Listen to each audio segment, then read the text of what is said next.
गिरनार पर्वत हा एक चिरनिद्रेत झोपलेल्या साधूसारखा भासेल आणि जे महाराजांचे गुरुशिखर आहे ते या झोपलेल्या साधू पुरुषाच्या कपाळावर मधोमध आहे, म्हणजेच आज्ञाचक्रावर आहे. थोडक्यात गिरनारची पहिली पायरी जिथून सुरू होते ते मूलाधार आणि गुरुशिखर चढून मंदिरात प्रवेश झाला की आज्ञाचक्रापर्यंत असा प्रवास होतो. पहिल्या काही पायऱ्यांपर्यंत बहुतेक लोकांना त्रास होतो, कारण आपले कर्मबंध, इच्छा, आकांक्षा, अतृप्त वासना मनुष्याला सारखे खाली खेचत असतात, कारण त्या मूलाधार चक्राशी संलग्न असतात. मग मनोधैर्य वाढवण्याचा एकच उपाय की दत्त महाराजांना पहिल्या पायरीवरच पूर्ण शरण जाणे. अभिमान आणि अहंकार झाला तर महाराज सराईत गिर्यारोहकांना सुद्धा 500 पायऱ्या चढू देत नाहीत. गुरु शिखरावर गेलो की एकदम विचार शून्य आणि नमन अवस्था अनुभवता येते.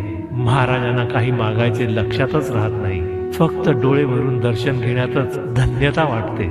फक्त महाराजांच्या चरण पादुका आणि हसरी मूर्ती दिसत राहते. कोमल आणि तेजस्वी अशा दत्त महाराजांचे दर्शन होते.